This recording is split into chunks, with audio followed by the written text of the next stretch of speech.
you, Paolo, for this beautiful shower. And I get out of the shower, I wrap the towel around my body, and then my whole pussy's hanging out.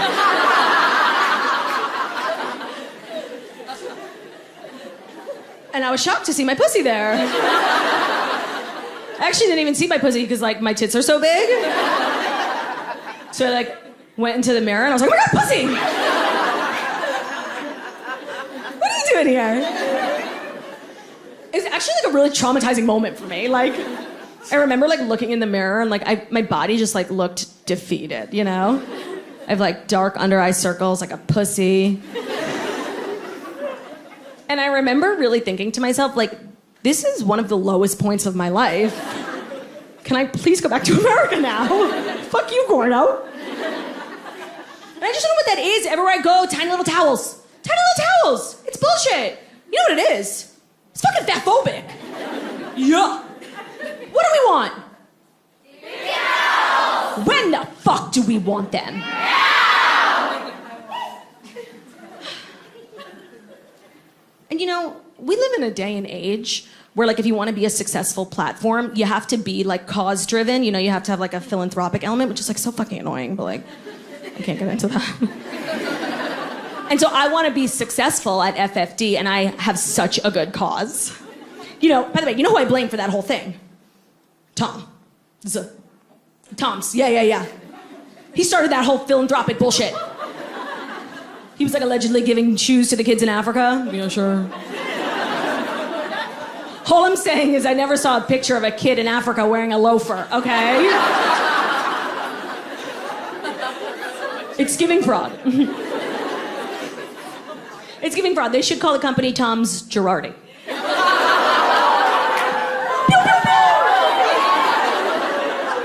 Kobe. So I want to be a cause-driven platform at FFD, and I have such a good fucking cause. Like, if you're staying at a hotel and you're not going to use the gym, lower rate. No, because, like, they're baking that shit into the cost of your room. Those hotels have really fancy facilities. And of course, you know, nothing in life is guaranteed, but I can pretty much guarantee you I'm never going to use the gym at a hotel. I could have just ended that sentence after gym. Like... No, like, there's nothing in that gym for me. Is there a Krispy Kreme drive-thru in there? So I should be paying less. I'm never gonna go in there. And why am I shouldering the cost for some hooker to use the elliptical? And that's our message at FFD. And what I was trying to say, the reason why I don't think I want to go to LA anymore. You know what it is? Maybe it's just like a me thing because I'm mentally ill. But you know, LA is very exciting. It's Hollywood. You step off the plane, you see like a celebrity, you see the Hollywood sign, people with anorexia, and it's very exciting. And I always think, I'm like, I get there, I'm like, oh, I'm getting discovered. I'm just gonna be standing in line at McDonald's and someone is gonna be like, you're discovered. Next thing I know, I'm like having anal with Vince Vaughn. But when I tell you, that's literally never happened to me. So it's like every trip is a disappointment for normal people. Like, we always think it's like, oh my God, this is how my dream starts. No, the craziest thing that happens to regular people in LA is like we try vegan food for the first time, you know? And we end up with diarrhea. Or did we get diarrhea from having too much anal with Vince Vaughn? Makes you think. I will say, though, I had like a very celebrity-like experience the last time I went to LA when I got to eat at Nobu Malibu. Which, like, if you're here, you obviously know what that is. Sir, yeah, it's a restaurant. Oh, sir, it's that place that Scott Disick is always bringing prepubescent teenagers to. He gets it now, he remembers. Let me tell you, because it's really hard to get in there, and I've been inside, and here's what they're not going to tell you. It is the perfect place to eat if you've recently railed 4 lines of cocaine. Yeah, nobody told me. The portions? They bring out your entree, and I'm like, oh, yeah. Let me just grab my monocle. 1 second.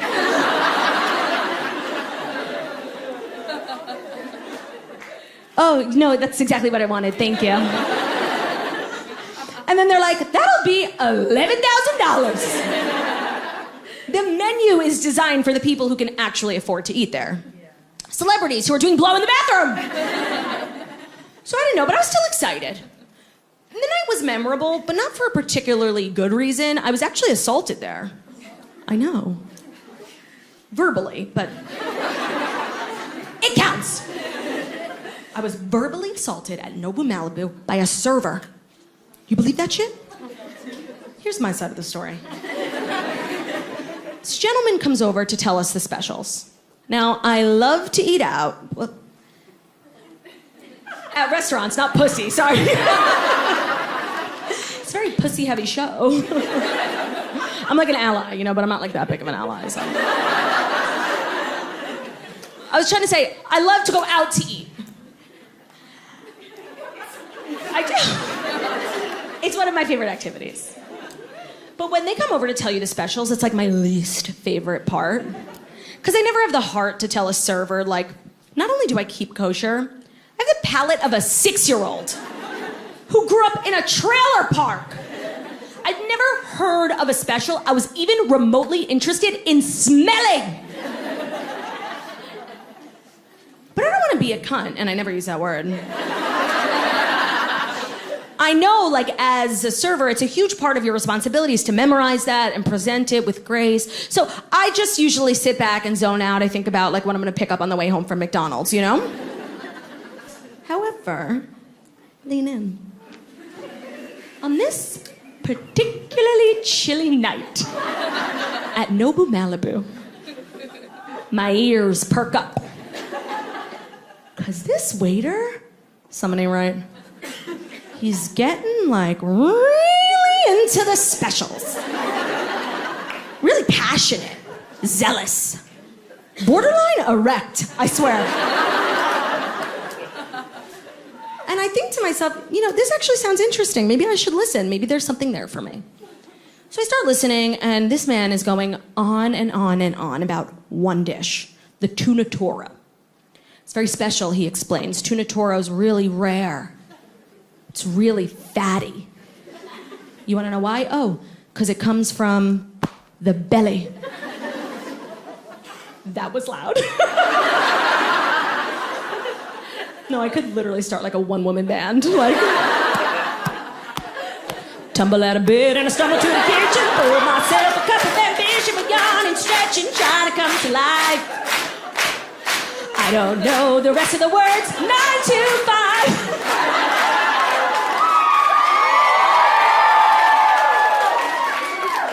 Guys, when I tell you that this waiter does not stop, like 15 minutes, a fucking TED Talk. I thought he was gonna whip out like a wireless mic and a remote, you know? Tuna toro. And he kept saying the same thing. It's a very special piece of fish and it's very fatty. That's what makes it expensive. It's fatty. It's fatty. See where I'm going? About 7 minutes.